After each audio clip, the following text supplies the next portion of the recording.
Hello everyone, कैसे हैं आप? I think we all are very well and very energetic. Yes बेटा, today we are going to start our class 12 subject maths topic, our favourite topic vector, okay, which is belongs to our 10th chapter of our NCERT book.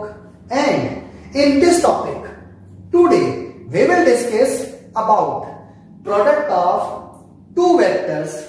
बेटा product of two vectors two types के होते हैं, scalar और dot product and vector और cross product. Scalar और dot product हमने previous video lecture में discuss किया था।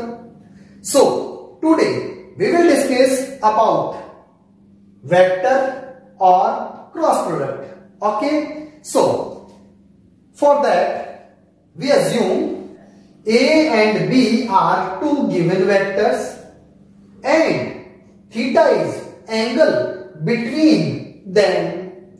Then A cross B is equal to magnitude of A into magnitude of B into sin theta and into n cap. बेटा scalar और dot product में simple सा हमने A vector given था, B vector given था, इनके between angle given था, तो हमने सिंपल सा फॉर्मूला यूज किया A dot B is equal to mod A mod B cos theta. And यहां कॉस थीटा की वैल्यू स्केलर है, इन दोनों की वैल्यू भी क्या है? स्केलर है। So resultant value is a scalar value और a numeric value, constant value, so it is a scalar product. लेकिन here it is not a scalar, तो यहां रिजल्टेंट जो आएगा हमारे पास वो एक वेक्टर फॉर्म में आएगा। And for that this is the direction of resultant, तो A क्रॉस B का जो भी रिजल्टेंट हमारे पास होगा उसकी डायरेक्शन कौन शो करता है?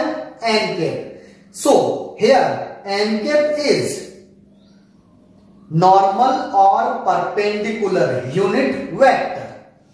कहने का मतलब यह है कि इन दोनों की जो क्रॉस प्रोडक्ट आप लोग यूज लेंगे, जो रिजल्टेंट आएगा वो इन दोनों वेक्टर्स की डायरेक्शंस के परपेंडिकुलर होगा। I need to say suppose that it is a vector A and it is vector B and angle between them is theta, then resultant of A cross B, अब देखो बेटा ये इस plane में है, A भी इस प्लेन में है, B इस प्लेन में हमने सपोज किया है। Then resultant of these cross product of these vectors is in the direction of this, मतलब इस प्लेन के बाहर की ओर की डायरेक्शन हो सकती है एंड इस प्लेन के अंदर की ओर भी रिजल्टेंट की डायरेक्शन हो सकती है। ओके बेटा, लेकिन अब डायरेक्शन होगी किस तरफ? बाहर की ओर या अंदर की ओर? वो डिपेंड करता है हमारे पास कि हम लोग जो क्रॉस प्रोडक्ट यूज ले रहे हैं। A क्रॉस B का मतलब है A टू B, जो एंगल का हमारे पास डायरेक्शन है वो कैसा है? A to B। और अगर हम लोग B क्रॉस A कैलकुलेट करते तो होता है B टू A। तो here A to B means direction क्या होगी एंगल की? A to B। अब इस डायरेक्शन में है तो ये हमारे पास right hand rule, thumb rule अपना यूज लेंगे तो ये हमारे पास हो गया A टू B, मतलब डायरेक्शन ये है। देखो मैंने यहां पे मेंशन भी कर रखा है, A to B direction mention कर रखा है। तो डायरेक्शन अगर ऐसी होगी तो थंब जो है वो डायरेक्शन बताएगा इसका रिजल्टेंट का। So direction of resultant of A cross B is outside of this plane, तो ये हमारे पास डायरेक्शन हो जाएगी A क्रॉस B की, और यहां हमारे पास एन कैप की डायरेक्शन शो करता है। साइन थीटा जो हमारे पास वेक्टर क्वांटिटी है, हमने ट्रिग्नोमेट्री में भी ये डिस्कस किया था 11th क्लास में। कॉस थीटा पे डायरेक्शन का कोई इफेक्ट नहीं होता, थीटा की डायरेक्शन एंटी क्लॉकवाइज हो या क्लॉकवाइज हो, value of cos theta is never change. But in the case of sine theta, if direction of theta will be changed, then value of sin theta according to theta, direction of theta will be changed. Okay बेटा, सो यहां पे भी हमारे पास direction change हो जाएगी और resultant की डायरेक्शन क्या होगी? A टू B है, तो बाहर की ओर है, B2A होगा तो अंदर की ओर डायरेक्शन हो जाएगी। So it is cross product of any two vectors A and B। A cross B is equal to magnitude of A magnitude of B sin theta n cap। I mention here n cap is perpendicular or normal unit vector। It is a unit vector। मतलब अगर हम लोग इसका जो है modulus use ले लेते हैं, like if I mention here A cross B magnitude. अब मैंने उसका मैग्नीट्यूड ले लिया तो देखो इसका मैग्नीट्यूड तो हमारे पास आ ही जाएगा क्योंकि बोथ आर मैग्नीट्यूड्स, तो इसका मैग्नीट्यूड लेने की जरूरत नहीं है। यहां हमारे पास साइन थीटा का मैग्नीट्यूड यूज लेंगे हम लोग, तो अब ये हमारे पास एक न्यूमेरिक वैल्यू आएगी लाइक π/3 π/2 π/6 जो भी है। और यहां n कैप जो है इट विल बी ऑलवेज 1, तो ये एलिमिनेट हो जाएगा हमारे पास। ये एलिमिनेट होगा तो हम लोग यहां से कैलकुलेट कर सकते हैं। साइन थीटा की वैल्यू कैलकुलेट करनी हो तो देखो साइन थीटा की वैल्यू कैसे कैलकुलेट करेंगे, magnitude of A cross B upon magnitude of A into magnitude of B। लेकिन यहां से हमारे पास कैलकुलेट तो हो जाएगी, लेकिन कब होगी कैलकुलेट ये, इफ हम लोग इसका मैग्नीट्यूड यूज ले रहे हैं। यस बेटा, but we want to calculate the angle between two given vectors, then we should use this formula and by this formula we can calculate cos theta easily A dot B upon magnitude of A and magnitude of B। तो ये simple से हम लोग angle calculate कर सकते हैं with the help of this formula. वैसे angle जो है हम लोग इससे भी कैलकुलेट कर सकते हैं, लेकिन हमारे को फिर क्या करना पड़ेगा, A क्रॉस B कैलकुलेट करना पड़ेगा, उसका भी मैग्नीट्यूड यूज लेना पड़ेगा। तो इसका प्रोसेस थोड़ा लेंथी हो जाएगा कंपेरेटिवली दिस। तो ये इजी कैलकुलेशन है। तो angle between two vectors calculate करना हो तो we should use this formula. Okay, yes बेटा। अब देखो जैसे हमारे पास टू केसेस बन रहे थे A डॉट B और डॉट प्रोडक्ट में, सेम केस हमारे पास यहां पे भी बनते हैं।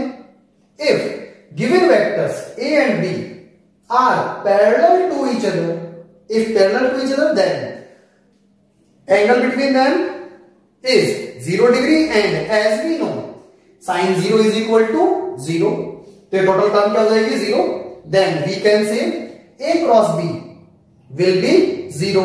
तो एक केस हमारे को ये लर्न रखना है। Okay, and if given vectors A and B are perpendicular to each other, perpendicular, then theta will be 90। जैसे ही हम लोग यहां 90 पुट करेंगे साइन थीटा विल बी 1, तो हमारे पास केवल ये तो 1 हो जाएगा। और ये एक केस बनेगा A cross B is equal to magnitude of A magnitude of B and n cap, ये कंडीशन रहेगी। So for this we can calculate the value of n cap, where n cap is normal unit vector. तो अगर हमारे को A and B two vectors given है और उसका normal unit vector calculate करना हो तो हमारा कौन सा फॉर्मूला यूज लेना पड़ेगा, A cross B upon magnitude of A into magnitude of B। This is the formula of finding normal unit vector और perpendicular unit vector for two given vectors A and B। Okay बेटा, तो ये simple हमारे पास हो गया calculation. अब देखो इसमें भी हम लोग जो है सिंपल सा कैलकुलेट कर सकते हैं। If we want to calculate I cross I, here I cross I means angle between I and I cap is 0 degree, so sin 0 will be 0, so we can say I cross I will be 0. Similarly J cross J also 0 and K cross K also 0. Is that clear beta? So I dot I 1, J dot J 1, K dot K 1, but I cross I 0, J cross J 0, K cross K also 0. Is that clear? But if we want to calculate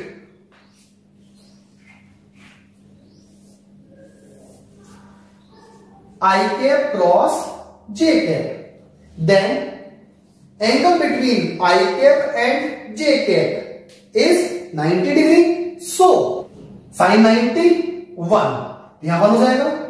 Okay, and magnitude of I 1, magnitude of J 1, it will be 1. But what is n cap? N cap is perpendicular unit vector of I and J. तो बेटा आप बताओ देखें I और J के perpendicular, दोनों के perpendicular ऐसा कोई यूनिट वेक्टर है? Yes, it is k cap. So it is k cap, क्योंकि ये तो 1 हो गया, ये 1 हो गया, ये 1 हो गया, ये क्या हुआ हमारे पास? Only k cap. Is that clear? Similarly, if we want to calculate J cross K, then it is I cap. Okay? And if we want to calculate K cross I, then it will be J cap. Yes, beta. But in this case, we all know that direction is very, very, very important. So, if we use I cross J, I से J की direction हमने use लिया, then it is K cap. लेकिन जैसे हमने direction change किया J cross I, then value of resultant will be changed. So, we can say J cross I will be minus K cap. Similarly, K cross J will be minus I cap and I cap cross K cap will be minus J cap. बेटा ये हमारे को बातें learn रखनी है for cross product. Okay then? Yes बेटा. Now we will discuss application of cross product. It is area of triangle. Means projection जो हम लोग कैलकुलेट करते हैं वो तो with the help of dot product, and area of triangle जो हम लोग कैलकुलेट करते हैं with the help of cross product. If there is a triangle like this,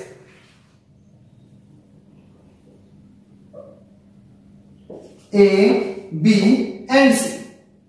So first of all beta, we should find any two sides of triangle ABC. Suppose that एक हमने ये side calculate कर ली in vector form, position vector of B minus position vector of A करेंगे तो हमारे पास AB calculate हो जाएगा. यहां हमारे पास A पॉइंट भी गिवन होगा और B पॉइंट भी गिवन होगा, C पॉइंट भी गिवन होगा. इस पॉइंट से ये माइनस करेंगे, हमारे पास ए बी वेक्टर कैलकुलेट हो जाएगा. ओके, सेम एज अगर हम लोग position of C vector minus position of B vector करते हैं तो हमारे को बीसी साइड फाइंड आउट हो जाएगी. ओके, ये भी आई जे के फॉर्म में होगा, ये भी आई जे के फॉर्म में होगा, आई मीन टू से वेक्टर फॉर्म में होगा. तो हम लोग फर्स्ट ऑफ ऑल क्या करेंगे, ए बी क्रॉस बीसी. बेटा आप लोग जो है एसी भी यूज ले सकते हो. Cross product of any two sides of given triangle. मैंने यहां यूज लिया है A B cross BC. You may use BC cross AC, otherwise AC cross A B, otherwise AC cross BC. आप कोई भी टू साइड्स का cross product use ले लेंगे. तो ये हमने कैलकुलेट कर लिया AB cross BC. Is that clear? And after that, we all know that area of triangle is a numeric value magnitude of resultant vector of AB cross AC. तो इसका हम लोग resultant vector का जो भी condition आएगी हमारे पास, जो भी resultant vector आएगा उसका मैग्नीट्यूड कैलकुलेट कर लेंगे और उसको हाफ से मल्टीप्लाई कर देंगे, मीन्स उसका हाफ कर देंगे. That is area of given triangle. In our 10th chapter exercise 10.3 and 10.4 based on scalar product and cross product or applications of these products. So you should practice, you should try exercise 10.3 and 10.4 which is based on these topics. Okay then, and if you have any problem, any doubt, please comment me in my comment box. Okay then, okay, thank you, best of luck.